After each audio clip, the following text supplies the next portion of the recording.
Hello friends, स्वागत है आपका हमारे इस यूट्यूब चैनल पर। दोस्तों, आज की वीडियो हम साइंस का इंपॉर्टेंट टॉपिक ब्लड डिस्कस करने वाले हैं।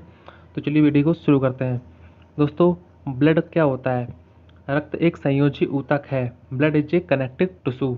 ठीक है, कौन सा ऊतक पाया जाता है इसमें? तो संयोजी ऊतक पाया जाता है। और मानव वयस्क में कुल 5 से 6 लीटर रक्त होता है। जो एक एडल्ट ह्यूमन होता है तो उसमें जो एवरेज रक्त होता है वो होता है 5 से 6 लीटर होता है। इसका पीएच मान 7.4 होता है। ठीक है। रक्त प्लाज्मा और रक्त कोशिकाओं से मिलकर बना होता है। रक्त प्लाज्मा और रक्त कोशिकाओं से मिलकर बना होता है। ठीक है, कौन कौन सी कोशिकाएं होती हैं? तो देख लीजिए, ब्लड जो है प्लाज्मा और रक्त कोशिकाओं, जिसमें प्लाज्मा का परसेंटेज होता है 55 और रक्त कोशिकाएं जो होती हैं वो होती हैं 45%। ठीक है। अब प्लाज्मा किन किन चीज़ों से मिलकर बना होता है?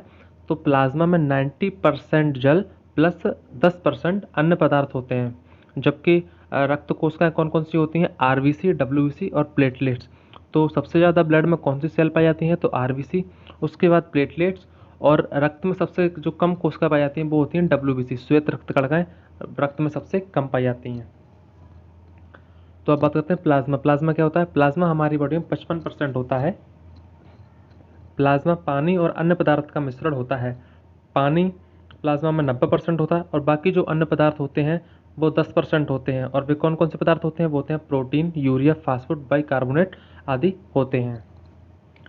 अब प्लाज्मा से इंपॉर्टेंट पॉइंट्स जिससे क्वेश्चन बनता है तो उसको भी थोड़ा समझ लीजिए। प्लाज्मा में फाइब्रोनोजेन प्रोटीन पाया जाता है जो रक्त का थक्का जमाने में मदद करता है। ये प्रोटीन का नाम आपको याद रखना है, पूछ लिया जाता है। और प्लाज्मा का काम क्या होता है? प्लाज्मा ताप को नियंत्रित रखता है और घाव भरने का काम भी प्लाज्मा करता है। तो नेक्स्ट है रक्त कणिकाएं। ये रक्त कणिकाएं आरबीसी, डब्ल्यूबीसी और प्लेटलेट्स होती हैं। रक्त कोशिकाओं में आरबीसी सबसे ज़्यादा, फिर प्लेटलेट्स और डब्ल्यूबीसी रक्त में सबसे कम होती हैं। अब समझते हैं आरबीसी, लाल रक्त कणिकाएं। रक्त में 90% होती हैं और इनकी जो लाइफ साइकिल है वो होती है 120 दिन। और आरबीसी का निर्माण कहाँ होता है? तो अस्थि मज्जा यानी कि बोन मैरो में होता है। और आरबीसी की मृत्यु कहाँ होती है?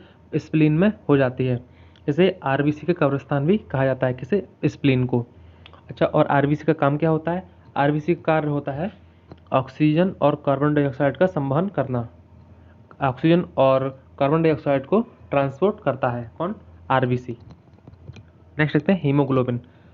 लाल रुधिर कणिकाओं में हीमोग्लोबिन रहता है जिसके कारण रुधिर लाल दिखाई देता है। ये क्वेश्चन लगभग काफ़ी सारे एग्जाम में पूछा गया है और रिपीट भी होता रहता है कि ब्लड का जो लाल रंग किसके कारण होता है? तो वो हीमोग्लोबिन के कारण होता है।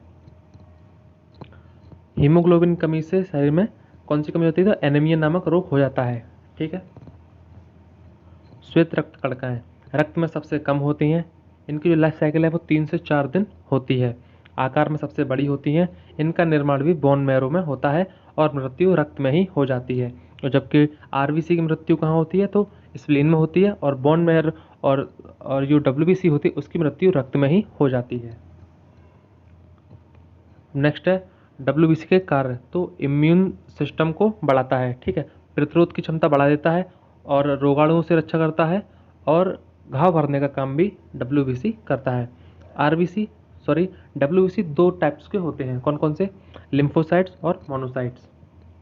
लिम्फोसाइट्स वे श्वेत रक्त कणिका जो बीमारियों से बचाती हैं, और मोनोसाइट जो घाव भरने का काम करती हैं।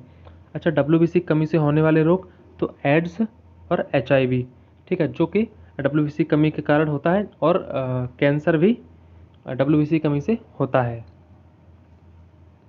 अगर डब्ल्यूबीसी की मात्रा कम हो रही है तो हम उसे ल्यूकोपीनिया कहते हैं। अगर डब्ल्यूबीसी की मात्रा बढ़ रही है तो इसे ल्यूकेमिया कहते हैं। नोट, विटामिन ए रक्त में डब्ल्यूबीसी को बढ़ाता है। विटामिन ए रक्त में डब्ल्यूबीसी को बढ़ाता है। अब बात करते हैं प्लेटलेट्स की। संख्या में 4.5 से 6 लाख तक पर लीटर होता है। ठीक है, 1 लीटर में इनकी संख्या 4.5 लाख से 6 लाख होती है। इनका कार्य क्या होता है? शरीर में कट जाने या लग जाने से जो रक्त बहता है उसे रोकने का कार्य किसका होता है? प्लेटलेट्स का होता है।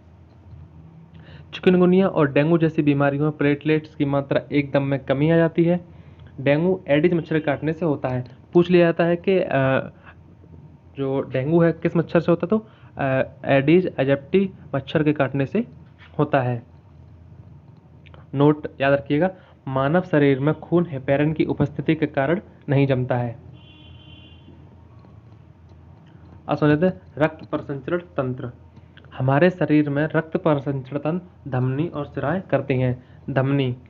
धमनी ऑक्सीजन युक्त शुद्ध रक्त ले जाती हैं लंग्स से हार्ट तक, ठीक है, फेफड़ों से हृदय तक।